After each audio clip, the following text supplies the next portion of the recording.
Hey guys, Chris again from ClassicVWBugs.com, and in this tip I'm going to talk to you about how to set up your heating system correctly in your bug. Now, there's a lot of myths going out there about getting a heater blower or getting an external heating system to heat the car. I haven't had ever to do that. If your heating system is set up correctly in your bug and your heat boxes are good, your cables are good, and everything's just right, your car can get like an oven. Bugs can really warm up nicely if you set the heating system up correctly. So I'm going to show you how to do that, and you can then turn around and do it to your bug and be nice and toasty inside. All right, let's get to work. Okay, let me just quickly go over some small differences and changes that they had over the years when it came to the position of the heat knob or the levers on the vintage bugs. Here's a 55 bug, and 55 and earlier bugs had the heat control right by the e-brake. There's a knob right here. Now, from 56 and later, they put the heat knob up by the shifter. And then from 65 onward, they went back to the e-brake, but instead of it being a knob, they had two levers on each side. From 56 to 64, you then had the heat knob right down here by the shifter. Now, these knobs come off fairly simple. There's a pin that holds the knob on, and basically you just got to hammer that pin out. The knob will come off, and then you'll see some sort of a mechanism here that holds the wire and the cables in that then run into the tunnel all the way to the back where your heat boxes are.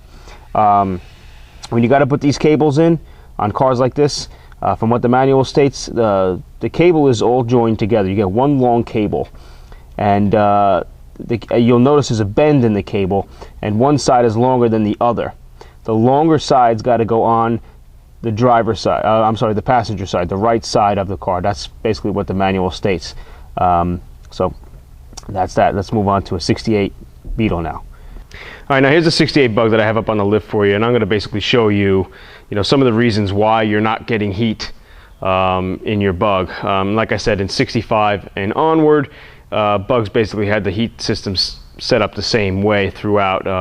The levers went up by the e-brake, and it was controlled from there. Now, I always get people that come in and say, oh, I got to get new external heater blowers, I'm not getting enough heat in the car, I got no defrost. Yeah, mostly because your heat system is just not hooked up correctly. Here's a few of the reasons why maybe you don't have heat. Right off the bat, the only thing that really controls your heat, and your control really, are these heat cables. Now, over the years, look how thin this cable is. Over the years, what's going to happen? They're going to rot, and they're going to break right here. They're known to break right here at the end. See, there's like a shaft here that's basically fused to the cable. Now, this shaft will then go through this swivel type doohickey here and gets inserted through it, and then the nut tightens it down, and then this swivel right here is what's connected to the arm on the heat boxes. Here's the arm right here, and this flaps back and forth. And so when you pull the lever on the inside of the car, it pulls the arm, and this pulls the flap and opens up the heat box here to then flow hot air into the car. Now, you could have either this busted, reason why you're getting heat, so then you're pulling the lever, and of course you're not pulling anything now, or your heat box itself could be rusted. This heat box right here, you see, has a little bit of rust right there. That's really not too bad, but sometimes they're rotted so bad that you got all the hot air coming out from the bottom, and you're diminishing the heat flow into the car. Sometimes these guys that are basically in Florida or California, they might not even have heat boxes on the car. They just have something called a J-tube, and the J-tube will connect to the muffler, yes, but then loop around and then basically J up and then bolt right back into the engine. It does not go out and pump hot air out and into the car. So you could be fooled there. And then some of the other reasons here, here's your heat, like a little canister type tube that basically goes from the heat box to then the inside of your car and under the back seat. Sometimes these are gone. They're not even on the car, or they brittle away. They're really only kind of plastic, and they break, and you're not going to have any heat going through the car. So you might be missing those. Of course, all this is going to come into perspective when you have actually the car up on a lift, or you have it you know, on a jack, and you jack the car up, and you can see what's going on underneath there. But these are some of the things you want to check out before you actually buy your car. Okay, so then basically then one of the last few things is, if you're not getting heat into your car, could be you might have all this hooked up like I mentioned to you, but you have heater channel rot. Here's your heater channel, and this is basically where the heat flows through into your car. Okay, see where these square sections are here? Sometimes these are rotted and you have holes here. So again, air is then coming out and not going into the car. Also, you want to check where your running boards are bolted into. If your running boards, wherever they're bolted into, have holes in them, again, heat is going to come out and it's not going to heat your car well. Like I said, if you have good heater channels and everything is hooked up like what you see here on this car, you should have no problem getting nice and toasty in your bug. To the point where I got to turn the heat off after 10 minutes in my bug because it gets so hot. Okay, because there's really not much regulation when it comes to heat flow into your car. You either have it, either flows in real nicely or it doesn't. So, I mean, there is some little bit of regulation, but for the most part, it's either hot or it's cold. So, but now what I'm going to do is I'm going to show you a couple things that you can do to remedy some quick fixes here. Okay, so here's your heater cable right here. This is basically a 65 or later heater cable hookup. The earlier bugs will not have this little bend angle fused to the cable here. It'll basically be just a loop in the cable, like a bend in the cable. And that would work with the one that has the bend in the cable is the one that works with the knobs. This one is the one that works with the levers. Okay, so you can see the cable it's just one cable basically that loops around here, and on the end of the cable you have these two pieces. Now these are the pieces, like I said, that go through that swivel and get you know, tightened down to then move the arm on the heat boxes.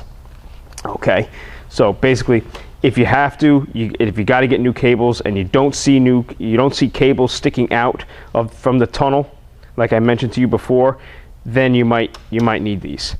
If you have the cable, and a lot of times the cable is sticking out out of the tunnel underneath the car, but this shaft here is broken off. It's very common that they break off here on the cable. It breaks right here. So that doesn't mean you have to get a new cable. And the good thing that they make today, they make these pieces, which is really cool. And basically what you do is you insert the broken cable into this hole and you tighten it down with a screw, and then this part then goes into that swivel that then hooks up to the arm on the heat box. That's a good one. If you can't find these are called cable extenders. So if you want to look them up on sip1.com or something like that, you know, that's what they're called. This also will work for your throttle cable. If your throttle cable breaks, it's basically your throttle cable basically has the same shaft on the end that then goes through the piece that then controls the acceleration on your carburetor. If you can't get these, another quick resort is this, your good old cotter pin.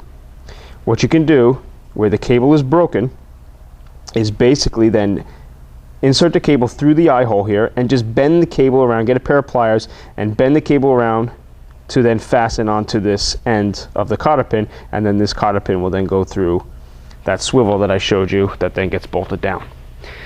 So that is that, and there's some quick tips for you on you know, getting heat through your car. If you're not getting a good flow, then you know, basically something is just not hooked up right. I've never had to use a blower or any sort of these external units to you know, basically these aftermarket units to heat my bug up. I mean, I've never had a problem with defrost or heat if it's hooked up correctly. The earlier bugs, of course, like this 55 that you see here, if you'll notice, this is basically a stale air engine. So basically, you know, you get heat, but you won't get it as well as, say, from a later bug that has the heater ducts that come out, the tubes that come out of the fan shroud and then into the heat boxes, like something you would see on a, you know, mid-60s bug or later.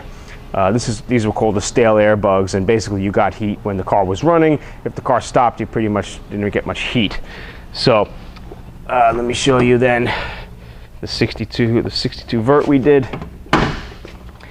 there's where you will get heat in this car. You see you got the ducts that come out. This comes straight out and goes right into your heater box. This is what pushes, the fan shroud is what pushes the air into the car. You'll definitely get much better heat in these later type engines than you would on an early 36 horse engine that we had over there in the 50s car. So anyway, that's that tip for today. If anybody has any other questions, you can pop me an email at chris@classicvwbugs.com or visit my website, www.classicvwbugs.com. Take care.